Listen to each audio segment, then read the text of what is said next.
رسول اللہ صلی اللہ تعالی علیہ وسلم کی دنیا میں تشریف آوری کے بعد، اعلان نبوت فرمانے کے بعد سب سے بڑی پہلی محنت اور دعوت یہ تھی، یا ایھا الناس قولوا لا الہ الا اللہ۔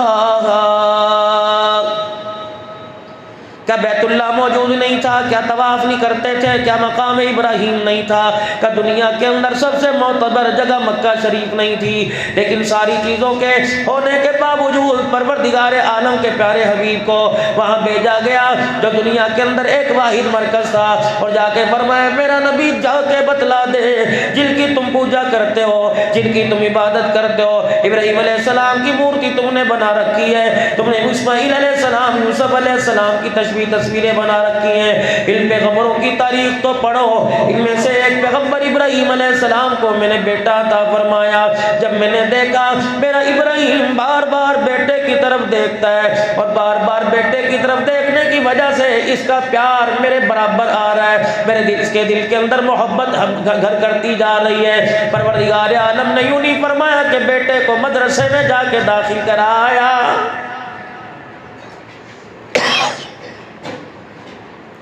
یوں نہیں فرمائے سے علیحدہ مکان لے کے دے دے، یوں نہیں فرمائے سے علیحدہ بستی میں گھر لے کے دے دے۔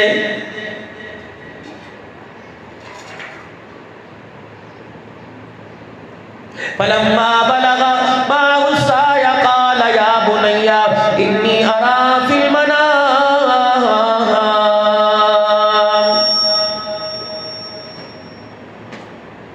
رات کو خواب آ جائے، مولوی صاحب مجھے کفارہ بتاؤ میں نے جن بوت دیکھ لیے، مولوی صاحب مجھے کفارہ بتاؤ میں نے ایکسیڈنٹ دیکھ لیا، گوشت والی دکان پہ جائے گا، پھیپڑا لے کے صدقہ کر دے گا، اور کبھی نماز ہوئی، خواب کے اندر اپنے آپ کو کبھی نماز پڑھتے دیکھا، کبھی روزہ رکھتے دیکھا، کبھی بیت اللہ کا طواف کرتے دیکھا، کبھی اللہ کے راستے میں لیتے دیتے دیکھا۔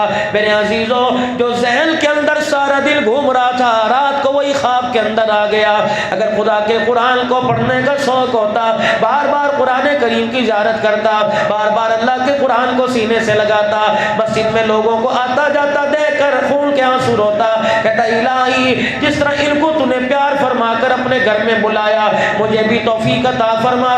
تو رب کعبہ کی قسم رات کو بستر پر بھی تجھے خواب نیکیوں والے آتے، صدقے خیرات کرنے والے آتے، اللہ کے راستے میں نکلنے والے آتے، نماز کے سجدے کرنے والے آتے۔ تو نے اپنا مزاج نہیں بنایا، تو نے مزاج پیسوں کا بنایا ہے، تو نے مزاج دنیا داری کا بنایا، تو اللہ نے شیطان کے ذریعے دنیا کو تیرے پہ مسلط کر دیا ہے۔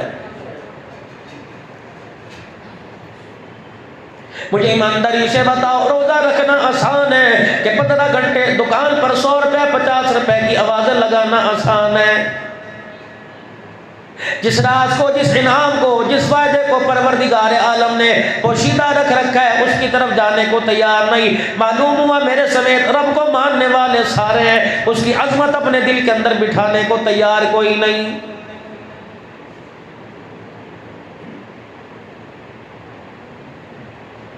اس لیے جناب مدنی کریم صلی اللہ تعالی علیہ وسلم نے پروردگار عالم کی طرف سے پیغام دے دیا، الصوم لی وانا اجزی بہ، اور لوگو روزہ میرے لیے رکھو گے، حلال چیزوں سے اپنے آپ کو روکے رکھو گے، پھر میں بھی تمہیں وہ اجر عطا فرماؤں گا جو میں نے خاتم النبیین کو بھی نہیں بتایا ہے۔ جنت کے نظارے دکھا دیے گئے، جہنم کی ہولناکیاں دکھا دی گئی، روزے کی نیکیاں بتلا دی گئی، لیکن مقام اجر کے بارے میں نہیں بتلایا۔ کسی کی نیکی پہ 10 نیکیوں کا وعدہ کر لیا، ایک نیکی پہ 100 نیکیوں کا وعدہ کر لیا۔ مثل الذین ینفقون اموالهم فی سبیل اللہ کمثل حبۃ انبتت 7 سنابل فی کل سنبلۃ 100 حبۃ واللہ یضاعف لمن یشاء واللہ واسع علیم۔ کبھی فرمایا من جاء بالحسنۃ فلہ عشر امثالها، کبھی فرمایا میرا حبیبہ، کبھی میں نے 1 پہ 10 کا وعدہ کیا، کبھی 100 کا وعدہ کیا، کبھی 700 کا وعدہ کیا، میں نے 1 پر سارا جہان نیکیوں سے بھرنے کا وعدہ کیا۔ لگتا ہے میرا وعدہ میرے بندوں کے، تیری امت کے سمجھ میں نہیں آ رہا۔ اللہ اکبر، کوئی کالج میں پڑھا لکھا نہیں ہے، کوئی اسکول میں جس نے کبھی جا کے قدم نہیں رکھ کے دیکھا، پروردگار عالم نے ان کے لیے آسانی والا معاملہ فرما دیا۔ وَلَقَدْ يَسَّرْنَا الْقُرْآنَ لِلذِّكْرِ ذکری وعلم مدکر، ہم نے اتنا آسان کر دیا، اگر سمجھنا چاہے 7 سال کا بچہ سمجھ لیتا ہے، اگر نہ سمجھنا چاہے تو 50,000 عمر میں 50 سال والے کی عمر میں سمجھ میں نہیں آتا ہے۔ اللہ اکبر، میرا حبیب ہم نے اسی قرآن کریم میں اعلان کر دیا، انما یوفی الصابرون اجرهم بغیر حساب۔ بندہ فطرتاً لالچی ہے، اس کے اندر ترقی کرنے کا خواہش کا مادہ زیادہ ہوتا ہے۔ ہم نے اسے 10 دے کے دیکھا، نیکی پہ ایک نیکی دے کے دیکھا، ایک نیکی پر ایک عمل پر نیکی اجر دے کے دیکھا، اس کے اندر ہرس تما بڑھ گئی۔ ہم نے 1 پہ 10 کا وعدہ کیا، کہنے لگا اور مل جائے تو مہربانی ہے۔ ہم نے 70 کا وعدہ کیا، کہنے لگا اور مل جائے تو مہربانی ہے۔ ہم نے 700 کا وعدہ کیا، 49 کروڑ 7 لاکھ کا وعدہ کیا، کہنے لگا اور مل جائے تو مہربانی ہے۔ میرا حبیبہ ہم نے ان کے لیے ضرب جمع تفریق تقسیم سارے کا سارا معاملہ حساب ہی ختم کر دیا۔ ہم نے جمع ضرب والا کیلکولیٹر ہی توڑ دیا۔ انما یوفی الصابرون اجرهم بغیر حساب۔ سروں پہ آری چلوا کے جنت ملا کرتی تھی، بچوں کو تیل کے اندر آگ کے اوپر جو کڑھائی تیل کے ہوا کرتے تھے ان کے اندر بچوں کو گرا کے جنت ملا کرتی تھی۔ میرے عزیزو، فرعون کی باندھی آپ کے سامنے ہے جس کی خبر سے معراج کی رات خوشبو آ رہی تھی، لیکن اس امت پر اتنا احسان فرمایا، او میرا امتی، اگر کوئی آدمی روڈ کے کنارے کھڑا ہے تو وہ تیرے سے رستے کی تلاش میں ہے، اگر تو اسے سیدھا رستہ بتائے گا جنت کے رستے پہ تیرا خدا تجھے ڈال دے گا۔ گرمی کے موسم میں کسی پیاسے کو ایک ٹھنڈا گلاس پانی پلا دے گا، حوض کوثر کا تیرے ساتھ خدا وعدہ کر رہا ہے۔ او میرا بندہ، اگر کسی کو ضرورت مند کو اس کو کپڑوں کی ضرورت ہے، کسی کو کپڑوں کا جوڑا لے کے دے دے گا، میں یہ نہیں کہتا کاٹن لے کے دے، میں نہیں یہ کہتا چیئرمین کا لٹھا لے کے دے، میرا بندہ اتنا کپڑا لے دے کہ اس کے آگے پیچھے چھپ جائے۔ مجھے میری کبریائی کی قسم ہے، جنت میں داخل ہونے سے پہلے تجھے ایسا لباس پہناؤں گا ساری دنیا مل کے اس کی قیمت ادا نہیں کر سکے گی۔ اگر تجھے پتہ لگ جائے تیرے پڑوس کے اندر تیرا رشتہ دار نہیں، تیرے خاندان والا نہیں ہے، کوئی فلانی جگہ سے آ کے بسا کرائے کے مکان میں رہتا ہے، تجھے تیرے بچوں کے ذریعے، تجھے تیرے محلے داروں کے ذریعے اگر تیرے کان میں خبر پہنچ گئی کہ آج اس کے گھر کے اندر سحری کا انتظام نہیں ہوا، افطاری کا انتظام نہیں ہوا، میرا بندہ میں نہیں کہتا پورا دسترخوان اٹھا کے دے دے، بلکہ جو چیز تیرے کھانے کو دل کر رہا ہے وہ سالن اور ایک روٹی اللہ اکبر چگیر میں رکھ کے لے جا۔ میرا بندہ غریب کے پیٹ میں اتارنا تیرا کام ہے، تیری نسلوں کے رزق کے وعدے قیامت تک کر لینا میں خدا کا کام ہے۔ رسول اللہ صلی اللہ علیہ وسلم کی سخاوت ام المومنین سیدہ عائشہ رضی اللہ تعالی عنہ فرماتی ہے، رمضان المبارک کے مہینے میں کالی کملی والے کی سخاوت ایسے بڑھ جایا کرتی تھی جیسے تیز ہوا چلا کرتی ہے، جیسے تیز ہوا کے جھونکوں کو کوئی نہیں روکتا، رحمت دو عالم کے پاس جو کچھ ہوا کرتا اللہ کے نام پہ دے دیا کرتے۔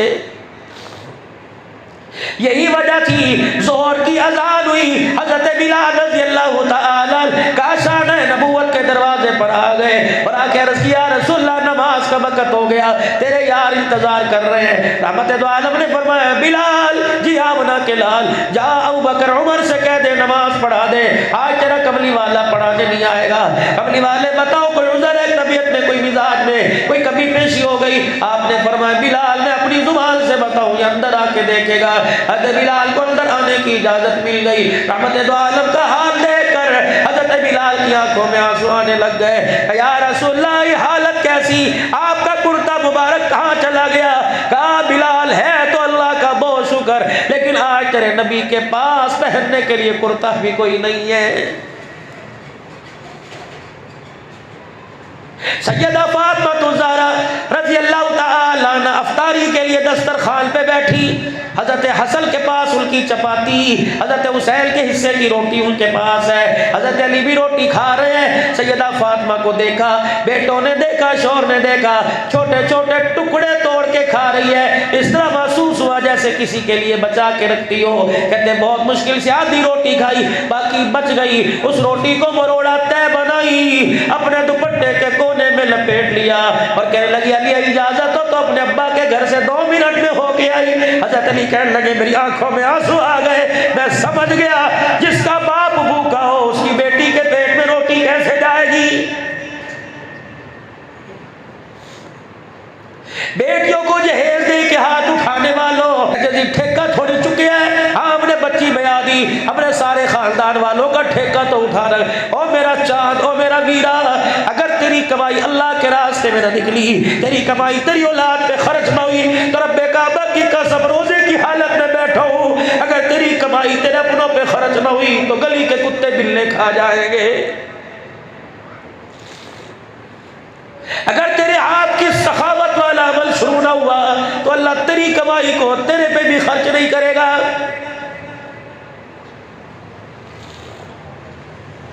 اتفاق سے رسول اکرم صلی اللہ علیہ وسلم مغرب کی نماز پڑھا کے تشریف لا رہے تھے، سیدہ فاطمہ الزہرا کا آمنا سامنا نبوت کے دروازے پر ہوا۔ بیٹی کو دیکھ کے کہا بیٹی کیا بات ہے، کیوں آنا ہوا؟ کہنے لگے ابا ذرا 2 منٹ کے لیے اندر چلیے تو صحیح۔ رحمت دو عالم اندر تشریف لے گئے، سیدہ بیٹھی رسول اللہ صلی اللہ علیہ وسلم کے پاس اپنے دوپٹے سے گرا کھولی کونے سے اور آدھی روٹی نکال کے اپنے ابا کے آگے کر دی، ایک ہاتھ کی ہتھیلی پہ روٹی رکھی اور دوسرے ہاتھ سے ٹکڑا توڑا، لقمہ بنا کے اپنے منہ میں ڈالا۔ حضور روٹی بیٹی کے ہاتھ سے لقمہ بنا کے کھا رہے ہیں اور آنکھوں سے آنسو بھی جاری۔ کہا ابا جان کیا بات ہے، کیوں روئی؟ اللہ اکبر، کیوں روئے؟ فرمایا بیٹی یہ بتا روٹی کہاں سے لائی؟ ابا جان علی محنت مزدوری کر کے اتنا آٹا لائے تھے کہ 4 روٹیاں بن جائے۔ ابا جان چاروں کے حصے کی روٹیاں بن گئی، جب میں نے روٹی کا لقمہ توڑا میرا ابا مجھے تیرا دسترخوان یاد آ گیا، میں نے آدھی روٹی کھائی، آدھی اٹھا کے تیرے پاس لے آئی۔ میں 3 دل کی بھوکی ہوں، مجھے پتہ نہیں میرا باپ کتنے دل کا بھوکا ہوگا۔ اللہ کے پاک پیغمبر روٹی کا لقمہ چبا بھی رہے اور زار و قطار رو کے فرما رہے اے میری بچی اگر آج تو روٹی نہ لے کے آتی تو 4تھی رات بھی تیرے باپ کی بغیر روٹی کھائے گزر جاتی۔ پورے روڈ بھرے پڑے، پورے بازار بھرے پڑے رسول اللہ صلی اللہ علیہ وسلم کی محبت کے دعویٰ کرنے والوں کے۔ مجھے ایمانداری سے بتاؤ کیا یہ دعویٰ تیرا زبان پر ہے، دل میں بھی ہے؟ کیا پیسے میں بھی تیرا دعویٰ، کردار میں بھی تیرا دعویٰ، گھر کے اندر بھی تیرا دعویٰ، پھپھیوں کے ساتھ، خالاؤں کے ساتھ، ماسیوں کے ساتھ، تایوں کے ساتھ، چاچوں کے ساتھ، ماموں کے ساتھ، پڑوسیوں کے ساتھ بھی تیرے پاس اس دعوے کی کوئی دلیل ہے؟ سیدہ کہتی ہیں آدھی روٹی جب میرے ابو جان نے نوش فرمائی میں سمجھ گئی بھوک باقی روٹی ختم ہو گئی۔ میں نے کہا ابا بھوک لگ رہی ہے؟ کہا ابا روٹی ختم ہو گئی۔ اللہ اکبر، سیدہ کہتے ہیں لپٹ گئی میں اپنے باپ کے ساتھ۔ میں نے اپنے ابو جی سے پوچھا ابو 3 دن کے بعد مجھے ملی، 4 دن کے بعد اللہ نے دی، کل نہ ملی تو ہم کیا کریں گے؟ کہ بیٹی اس پہ بھروسہ رکھ جس نے 3 دن کے بعد کھلایا۔ ابا جان اگر فرض کرو کل اس نے ہمارے گھر کے اندر فاقہ مہمان بنا کے بھیج دیا تو پھر ہم کیا کریں گے؟ فرمایا بیٹی جا تو اپنے گھر نماز روزے کی پابندی کر، بیٹی تجھے مل جائے میرے پاس لے آنا، مجھے ملے میں تیرے پاس لے آؤں گا۔ اگر تیرے دسترخوان پہ بھی نہ آئی اور میرے دسترخوان پہ نہ آئی بیٹی میں باپ ہو کے صبر کر کے دکھاؤں گا، تو بیٹی بلکہ صبر کر کے دکھائیو۔ ابا جان اس سے اجر کیا ملے گا؟ فرمایا تجھے مجھے جو اجر ملے گا وہ علیحدہ بات ہے، خاندان نبوت آل رسول روٹی کے نہ ملنے پہ صبر کر کے دکھائیں گے، اس کے صدقے میں اللہ ساری امت کے گناہوں کو معاف فرمائے گا۔ کتنا ہمارے دسترخوان سے اٹھ کے فریجوں کی نظر ہوتا ہے۔ میرے عزیزوں کبھی ہم نے خیال کیا سڑ تو جائے گا، تھیلیوں میں ڈال کے ڈسٹ بن کے اندر تو پھینک دیں گے، کیا تھا کسی غریب کے منہ کو لگ جاتا۔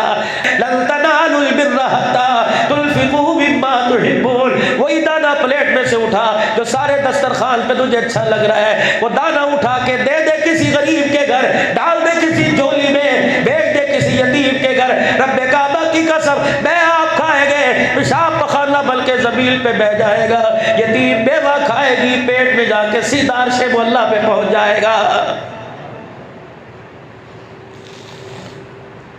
اسی طریقے سے میرے عزیزوں میرے محترم زکوٰۃ والا عمل،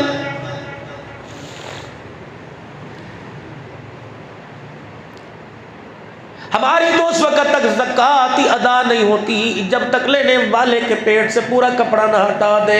فرمایا زکوٰۃ وہ ادا ہوتی ہے رات کے اندھیرے میں میرے عزیزو، جاؤ کسی کے دروازے پر جا کے دے کے آؤ۔ اللہ اکبر، دینے والے کو لینے والے کا پتہ نہ لگے، لینے والے کو دینے والے کا پتہ نہ لگے۔ میرے عزیزو، اگر اجر لینے والے سے لینا ہے تو تعارف کرا، ورنہ وہ تیرے تعارف کو بخوبی جانتا ہے جو ماں کے پیٹ سے لے کر لات تک تیرے ساتھ رہتا ہے۔ ایک آدمی رات کے اندھیرے میں ایک سخی تھا، زکوٰۃ کے پیسوں کا مال کا تھیلا لے کے گیا، صبح پتہ لگا چور کے دروازے پہ دے کے آ گیا۔ کہنے لگا ہائی یہ کیا ہوا؟ رات کے اندھیرے میں چور کے گھر دے آیا۔ دوسری رات تھیلا لے کے گیا، پتہ لگا فاحشہ اور زانیہ کے دروازے پہ دے آیا۔ کہنے لگا ہائی یہ کیا ہوا؟ میں کس کے گھر دے کے آ گیا؟ تیسری رات میرے عزیزو اناج کا ٹھیلا، راشن کا ٹھیلا لے کے گیا، صبح پتہ لگا کسی رئیس مالدار کے گھر میں دے آیا۔ ہاتھ اٹھا کے لگا اللہ میں نے پردے رکھے تھے، مجھے پتہ نہیں یہ کس کا گھر ہے۔ اگلے دن خواب میں پتہ لگا، فرمایا جس زانیہ کے دروازے پہ دے کے آیا تھا تیرے گھر کا راشن اس کے پیٹ میں گیا، اس نے آج اپنے سارے گناہوں سے معافی مانگ کے اللہ کو راضی کر لیا۔ فرمایا چور کے گھر دے کے آیا، اللہ اکبر، چور راشن کا ٹھیلا گھر لے کے آیا، کہا اللہ میں حرام طریقے کا راستہ کوئی نہیں چھوڑتا، میں دل کے اجالے میں لوگوں کو لوٹتا ہوں تو رات کے اندھیرے میں میرے دروازے پر پہنچاتا ہے۔ یا اللہ آج کے بعد ان ہاتھوں سے مال نہیں لوٹا جائے گا بلکہ لوگوں کے مال کی پہرے داری کی جائے گی۔ تیسرا سخی کے دروازے پہ دے کے آیا، خواب میں اسے بتلایا گیا جس سخی کے دروازے پہ دے کے آیا تھا اس نے بخل سے، اس نے نکڑے سے توبہ کر لی، تیرے تھیلے کی برکت سے اس نے بھی سارا مال اللہ کے راستے میں لٹانے کا وعدہ کر لیا۔ لَن يَنَالَ اللَّهَ لُحُومُهَا وَلَا دِمَاؤُهَا۔ او قربانی والوں اور صدقے خیرات کرنے والوں، نہ روٹی جاتی ہے نہ گوشت جاتا ہے، نہ بونگ کا گوشت، نہ چاپ نہ کمر کا گوشت جاتا ہے، وہ تو اندر جھانک کے دیکھتا ہے۔ اللہ اکبر، کس کے نام پہ چھری چل رہی ہے؟ اللہ اکبر، بیٹا مانگا ابراہیم علیہ السلام سے، ادھر بیٹا کہنے لگا قال یا ابت افعل ما تؤمر ستجدنی انشاءاللہ من الصابرین۔ جب بیٹے کے گلے پہ چھری چلاتے دیکھا، فرشتوں اتجعل فیہا من یفسد فیہا فیسفک الدماء، تم نے کہا تھا کس کو اپنی خلافت کا جوڑا پہنا رہا ہے جو زمین پہ خون ریزی کرتے نظر آئیں گے۔ آؤ میرے پیغمبر، آج اس سال کا شان دیکھو، میرے جانور مانگے ان کی قربانی، گردہ میرے خاندان مانگا قربانی، وطن مانگا دے دیا، آج میرا خلیل ہے جو میرے کہنے پہ اپنا بیٹا بھی مجھے دے رہا ہے۔ میرے فرشتوں تم گواہ ہو جاؤ، جو میرے راستے میں اپنی اولاد تک قربان کرنے میں پیچھے نہ ہٹے تو میں عرش والا بھی کسی کا حق نہیں رکھتا۔ جاؤ فرشتوں، میں اعلان تمہارے میں کر رہا ہوں، تو مشرق مغرب شمال جنوب میں جا کے اعلان کرو واتخذ اللہ ابراہیم خلیلا، میں نے ساری کائنات کے اندر جو دوست بنایا وہ ابراہیم علیہ السلام کو بنایا ہے۔ بس آخری میرے چاند میرے پیاروں بات، اللہ سے تعلق مضبوط کرنے کے لیے، اللہ کی دوستی اپنے حق میں قبول کروانے کے لیے ان کاموں کو چھوڑ دو جس کام سے ہماری دوستی کے اندر دراڑیں پیدا ہوتی ہیں، وہ کام کرنے کی کوشش کریں جن کاموں سے اللہ کا قرب اور تعلق نصیب ہوتا ہے۔ قرآن پڑھیں گے، تین چیزیں، رمضان اللہ اکبر، اللہ سے قرب کا، اللہ سے قریب ہونے کا ذریعہ، رمضان المبارک کے روزے، قرآن کی تلاوت، نماز، یہ تین ایسے ہتھیار ہیں۔ فرمایا بندہ جب زمین پر کر کے دکھاتا ہے، عرش والا آسمان سے رحمت والا قلم چلانا شروع فرماتا ہے۔